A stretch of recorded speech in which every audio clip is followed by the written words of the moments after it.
The Assembly will hear an address by His Excellency Benjamin Netanyahu, Prime Minister of the State of Israel.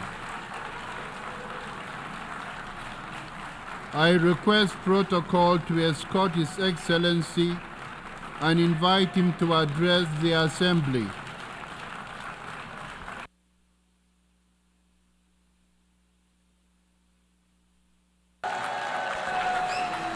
Order, please. Ladies and gentlemen, order.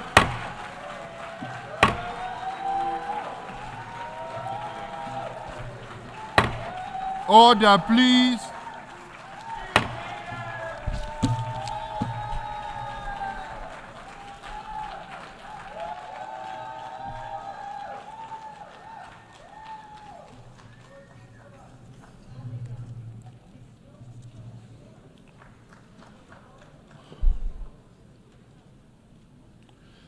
Mr. President, ladies and gentlemen, I didn't intend to come here this year. My country is at war, fighting for its life.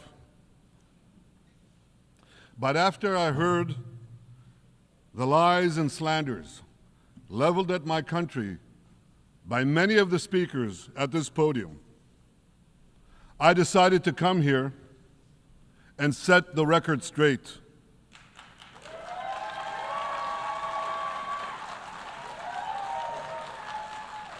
I decided to come here to speak for my people, to speak for my country, to speak for the truth. And here's the truth. Israel seeks peace. Israel yearns for peace. Israel has made peace and will make peace again.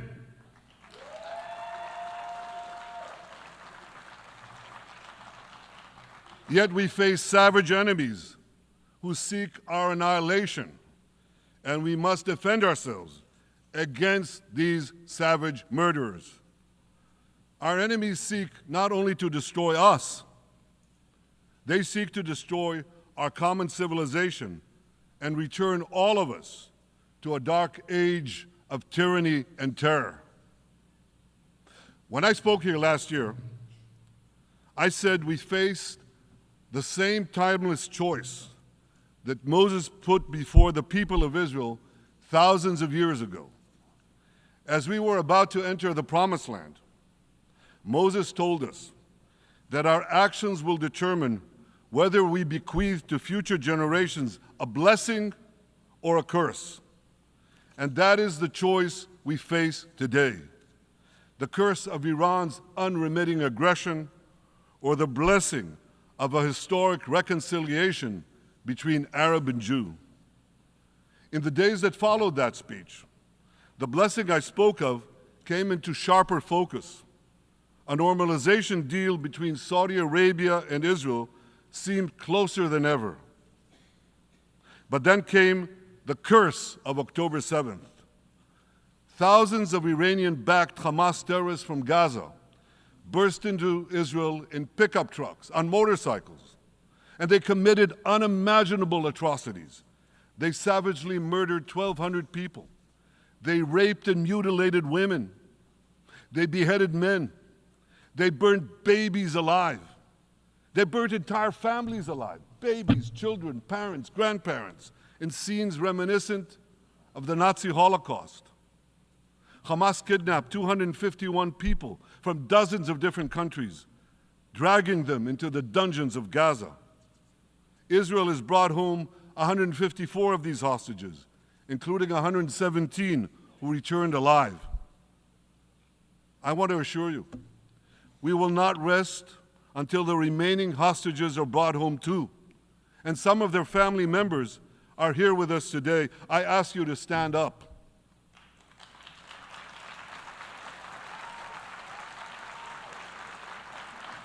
With us is Eli Stevie, whose son Idan was abducted from the Nova Music Festival. That was his crime. A music festival. And these murderous monsters took him. Kobe Smirno, whose son Jonathan was murdered, and his corpse was taken into the dungeons, into the terror tunnels of Gaza. A corpse held hostage. Salim al-Atrash, whose brother Muhammad, a brave Arab-Israeli soldier, was murdered. His body too was taken to Gaza. And so was the body of Ifat Hyman's daughter Inbar, who was brutally murdered at that same music festival. With us is Sharon Sharabi, whose brother Yossi was murdered, and who prays for his older brother Eli, who is still held hostage in Gaza. And with us too is Izhar Lifsich from Kibbutz Nir Oz, a kibbutz that was wiped out by the terrorists. Thankfully, we achieved the release of his mother Yocheved, but his father Oded is still languishing in an underground terrorist hell of Hamas. I again promise you, we will return your loved ones home. We will not spare that effort until this holy mission is accomplished.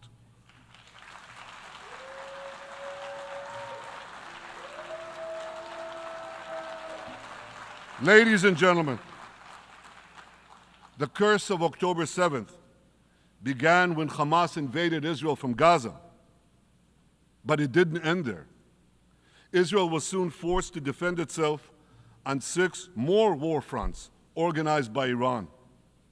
On October 8th, Hezbollah attacked us from Lebanon. Since then, they fired over 8,000 rockets at our towns and cities, at our civilians, at our children. 2 weeks later, the Iran-backed Houthis in Yemen launched drones and missiles at Israel, the first of 250 such attacks, including one yesterday aimed at Tel Aviv. Iran's Shiite militias in Syria and Iraq have targeted Israel dozens of times over the past year as well.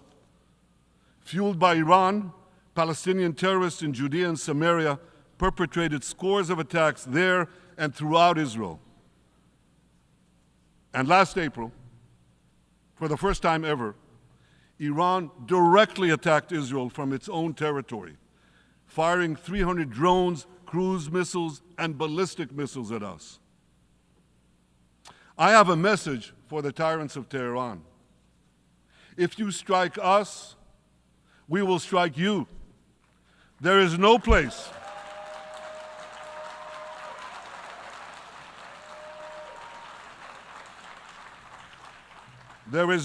in Iran that the long arm of Israel cannot reach, and that's true of the entire Middle East. Far from being lambs led to the slaughter, Israel's soldiers have fought back with incredible courage and with heroic sacrifice. And I have another message for this assembly and for the world outside this hall. We are winning.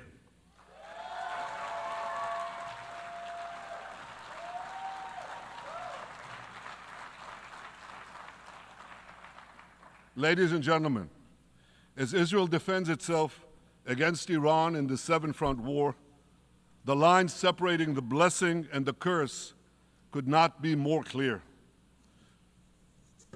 This is the map I presented here last year. It's a map of a blessing. It shows Israel and its Arab partners forming a land bridge connecting Asia and Europe between the Indian Ocean and the Mediterranean Sea. Across this bridge, we will lay rail lines, energy pipelines, fiber optic cables, and this will serve the betterment of 2 billion people. Now look at this second map. It's a map. Look at the second map. It's a map of a curse. It's a map of an arc of terror that Iran has created and imposed from the Indian Ocean to the Mediterranean. Iran's malignant arc has shut down international waterways. It cuts off trade. It destroys millions, destroys nations from within, and inflicts misery on millions. On the one hand, a bright blessing a future of hope. On the other hand, a dark future of despair. And if you think this dark map is only a curse for Israel, if you think that, then you should think again. Because Iran's aggression, if it's not checked, will endanger every single country in the Middle East and many, many countries in the rest of the world. Because Iran seeks to impose its radicalism well beyond the Middle East. That's why it funds terror networks on 5 continents. That's why it builds ballistic missiles for nuclear warheads to threaten the entire world. For too long, the world has appeased Iran. It turns a blind eye to its internal repression. It turns a blind eye to its external aggression. Well, that appeasement must end. And that appeasement must end now.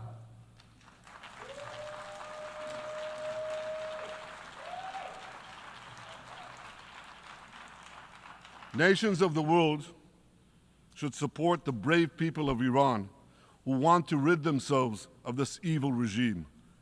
Responsible governments should not only support Israel in rolling back Iran's aggression, they should join Israel. They should join Israel in stopping Iran's nuclear weapons program.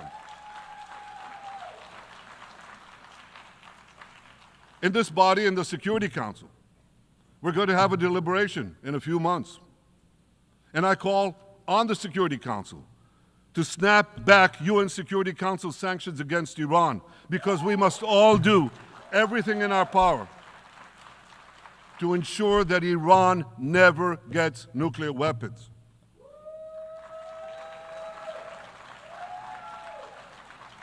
For decades, I've been warning the world against Iran's nuclear program. Our actions delayed this program by perhaps a decade, but we haven't stopped it. We've delayed it, but we haven't stopped it. Iran now seeks to weaponize its nuclear program for the sake of the peace and security of all your countries. For the sake of the peace and security of the entire world, we must not let that happen. And I assure you, Israel will do everything in its power to make sure it doesn't happen.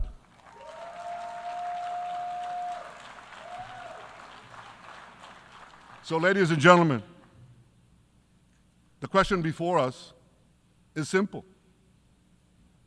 Which of these 2 maps that I showed you will shape our future? Will it be the blessings of peace and prosperity for Israel, our Arab partners, and the rest of the world? Or will it be the curse in which Iran and its proxies spread carnage and chaos everywhere? Israel has already made its choice. We've decided to advance the blessing.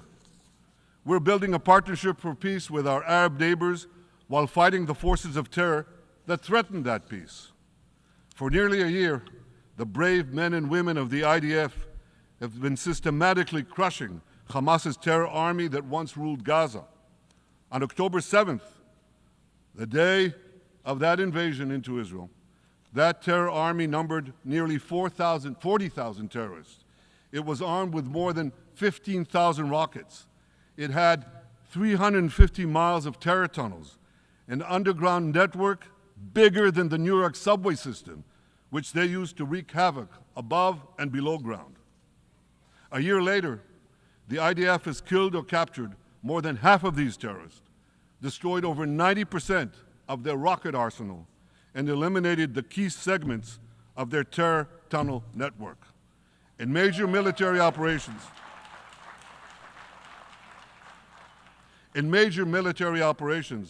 we destroyed nearly all of Hamas's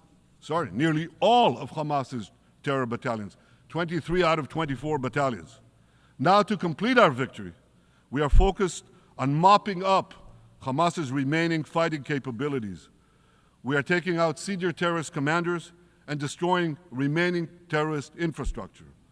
But all the while, and I'll say this one more time, we remain focused on our sacred mission, bringing our hostages home, and we will not stop until that mission is complete. Now, ladies and gentlemen, even with Hamas's greatly diminished military capability, The terrorists still exercise some governing power in Gaza by stealing the food that we enable aid agencies to bring into Gaza. Hamas steals the food, and then they hike the prices. They feed their bellies, and then they fill their coffers with money that they extort from their own people. They sell the stolen food at exorbitant prices. And that's how they stay in power. Well, this too has to end, and we're working to bring it to an end.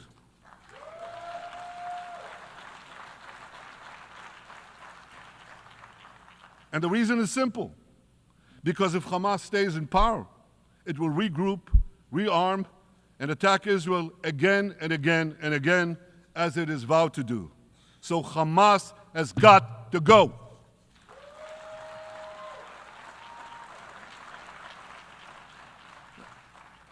Just imagine, for those who say, well, Hamas has to stay, it has to be part of a post-war Gaza, imagine in a post-war situation in World War II, imagine allowing the defeated Nazis in 1945 to rebuild Germany. It's inconceivable, it's ridiculous. It didn't happen then, it's not going to happen now.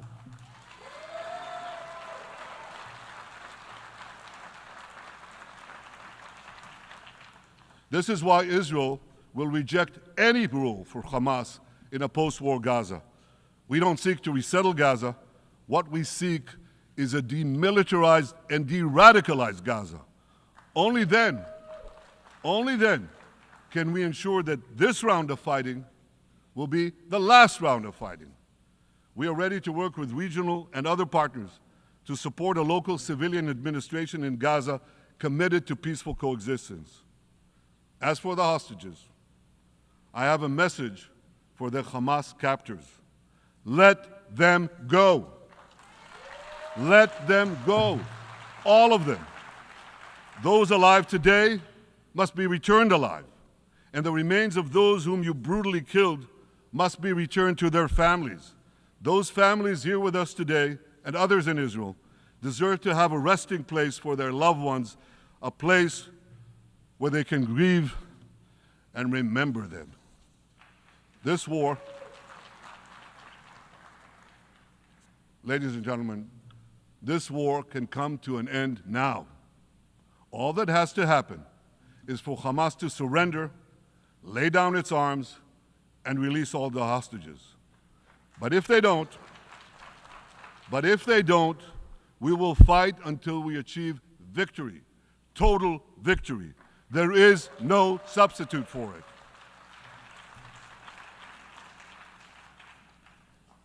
Israel must also defeat Hezbollah in Lebanon. Hezbollah is the quintessential terror organization in the world today. It has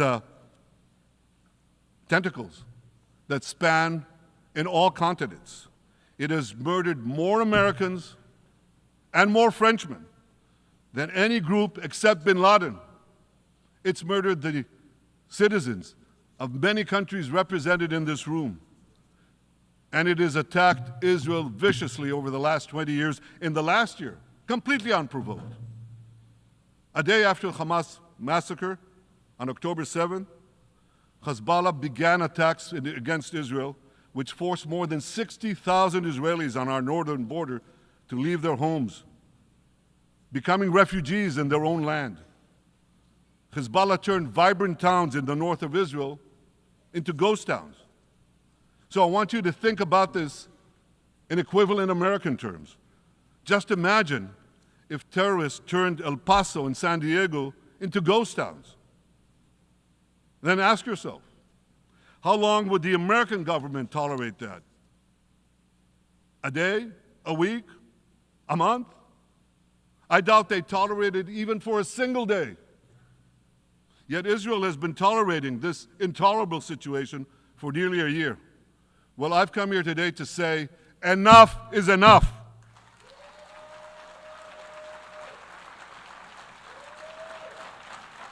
We won't rest until our citizens can return safely to their homes. We will not accept a terror army perched on our northern border, able to perpetrate another October 7th-style massacre. For 18 years, Hezbollah brazenly refused to implement UN Security Council Resolution 1701, which requires it to move its forces away from our borders. Instead, Hezbollah moved right up to our border. They secretly dug terror tunnels to infiltrate our communities and indiscriminately fired thousands of rockets into our towns and villages. They fire these rockets and missiles not from military sites, not from that. They do that too. But they fire those rockets and missiles after they place them in schools, in hospitals, in apartment buildings, and in the private homes of the citizens of Lebanon. They endanger their own people. They put a missile in every kitchen, a rocket in every garage. I said to the people of Lebanon this week, get out of the death trap that Hezbollah has put you in. Don't let Nasrallah drag Lebanon into the abyss. We're not at war with you. We're at war with Hezbollah, which has hijacked your country and threatens to destroy ours. As long as Hezbollah chooses the path of war, Israel has no choice, and Israel has every right to remove this threat and return our citizens to their homes safely. And that's exactly what we're doing.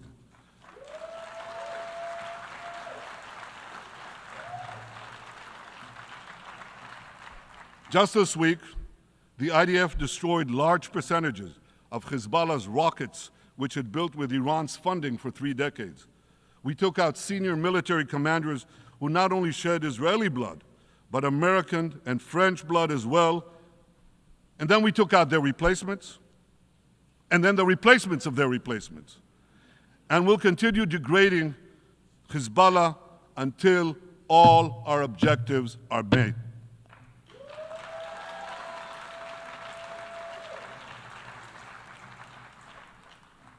Ladies and gentlemen, we're committed to removing the curse of terrorism that threatens all civilized societies. But to truly realize the blessing of a new Middle East, we must continue the path we paved with the Abraham Accords 4 years ago. Above all, this means achieving a historic peace agreement between Israel and Saudi Arabia.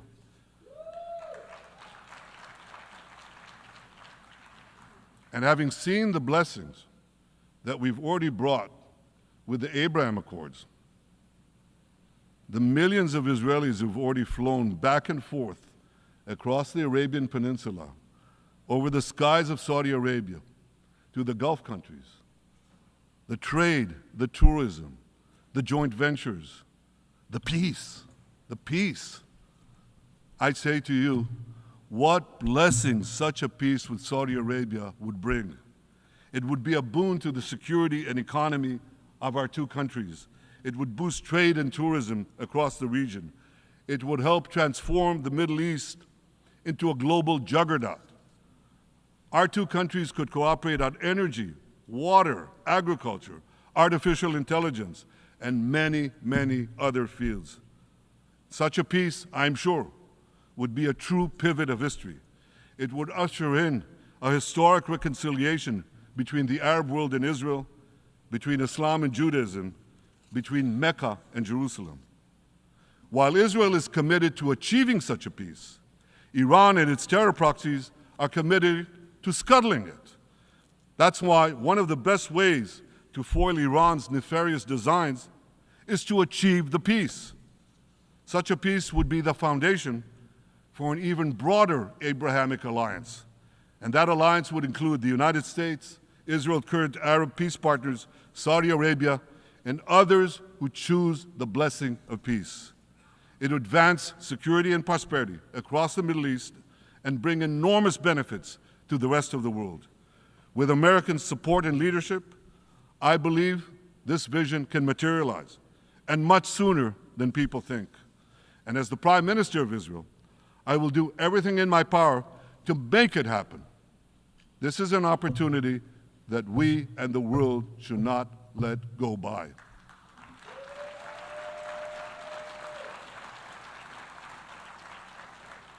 Ladies and gentlemen, Israel has made its choice. We seek to move forward to a bright age of prosperity and peace. Iran and its proxies have also made their choice. They want to move back to a dark age of terror and war. And now I have a question. And I pose that question to you.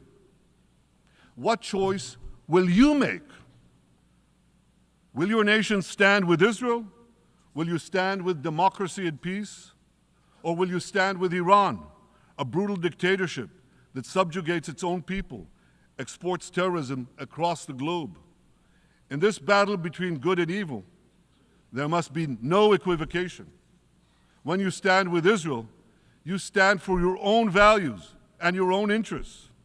Yes, we're defending ourselves, but we're also defending you against a common enemy that through violence and terror seeks to destroy our way of life. So there should be no confusion about this. But unfortunately, there is a lot of it in many countries and in this very hall, as I've just heard.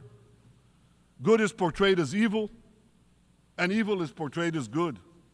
We see this moral confusion when Israel is falsely accused of genocide, when we defend ourselves against enemies who try to commit genocide against us. We see this too when Israel is absurdly accused by the ICC prosecutor of deliberately starving Palestinians in Gaza. What an absurdity. We helped bring in 700,000 tons of food into Gaza. That's more than 3,000 calories a day for every man, woman, and child in Gaza. We see this moral confusion when Israel is falsely accused of deliberately targeting civilians. We don't want to see a single person, a single innocent person die. That's always a tragedy. And that's why we do so much to minimize civilian casualties, even as our enemies use civilians as human shields. And no army has done what Israel is doing to minimize civilian casualties. We drop flyers, we send text messages, we make phone calls by the millions to ensure that Palestinian civilians get out of harm's way. We spare no effort in this noble pursuit. We see yet another profound moral confusion when self-described progressives march against the democracy of Israel. Don't they realize they support the Iranian-backed goons in Tehran and in Gaza, the goons who gun down protesters, murder women for not covering their hair, and hang gays in public squares, some progressives? According to the US Director of National Intelligence, Iran funds and fuels many of the protesters against Israel. Who knows, maybe some of the protesters, or even many of the protesters outside this building now. Ladies and gentlemen, King Solomon, who reigned in our eternal capital, Jerusalem, 3,000 years ago, proclaimed something that is familiar to all of you. He said, "There is nothing new under the sun." Well, in an age of space travel, quantum physics, and artificial intelligence, some would argue that's a debatable statement. But one thing is undeniable. There is definitely nothing new at the United Nations.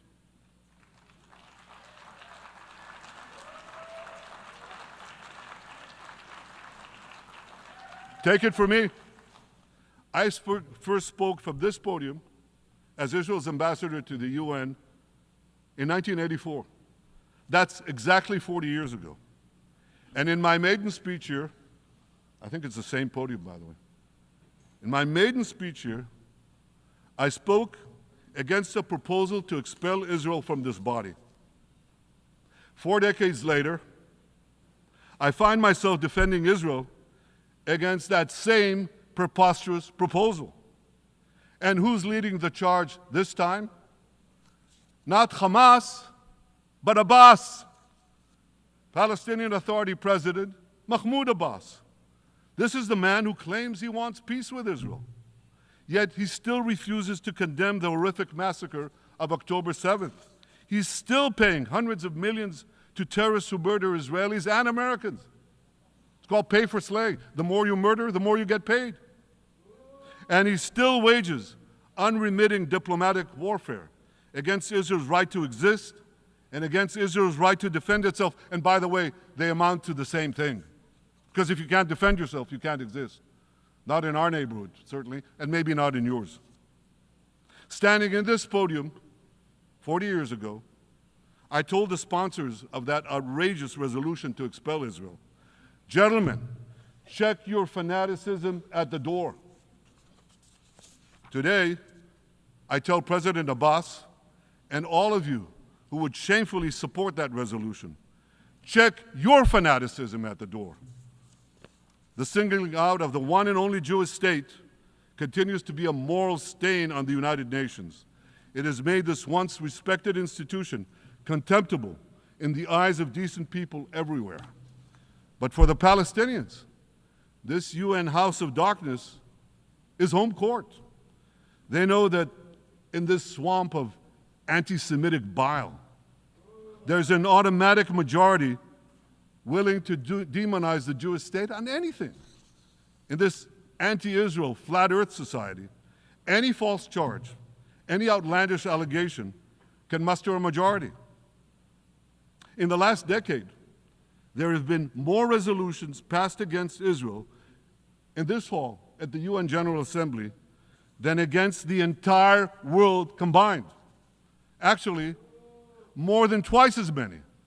Since 2014, this body condemned Israel 174 times.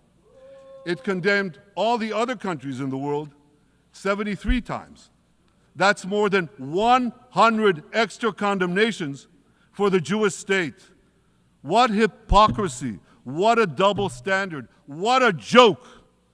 So the UN's hostility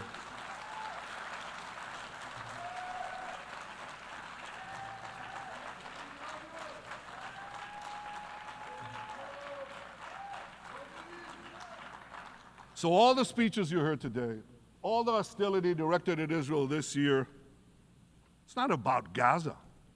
It's about Israel. It's always been about Israel's very existence. And I say to you, until Israel, until the Jewish state is treated like other nations, until this anti-Semitic swamp is drained, the UN will be viewed by fair-minded people everywhere as nothing more than a contemptuous farce. Now, given the anti-Semitism at the UN, it should surprise no one that the prosecutor at the ICC, one of the UN's affiliated organs, is considering issuing arrest warrants against me and Israel's defense minister, the democratically elected leaders of the democratic state of Israel. The ICC prosecutors rushed to judgment. His refusal to treat Israel with its independent courts, the way other democracies are treated, is hard to explain by anything other than pure anti-Semitism. Ladies and gentlemen, the real war criminals are not in Israel. They're in Iran. They're in Gaza, in Syria, in Lebanon, in Yemen. Those of you who stand with these war criminals, those of you who stand with evil against good, with a curse against the blessing, those of you who do so should be ashamed of yourselves.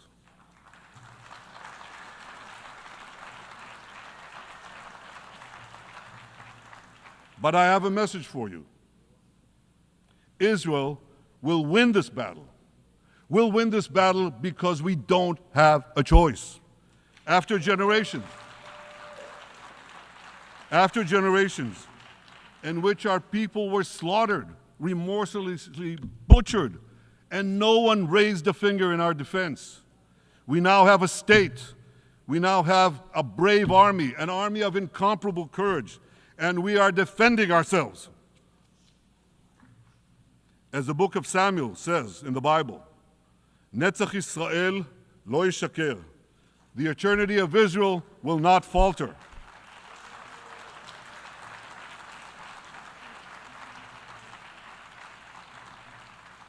In the Jewish people's epic journey from antiquity, in our odyssey through the tempests and upheavals of modern times, that ancient promise has always been kept, and it will hold true for all time. To borrow a great poet's phrase, Israel will not go gently into that good night. We will never need to rage against the dying of the light, because the torch of Israel will forever shine bright.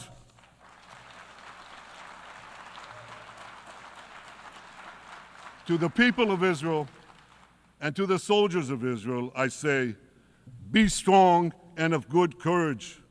חזקו ואמצו ואל תיראו מפניהם, כי אדוני אלוהיך הוא ההולך עמך, לא ירפך ולא יעזבך.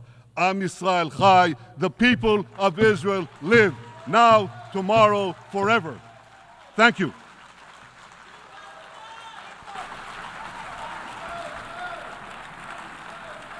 On behalf of the Assembly, I wish to thank the Prime Minister of the State of Israel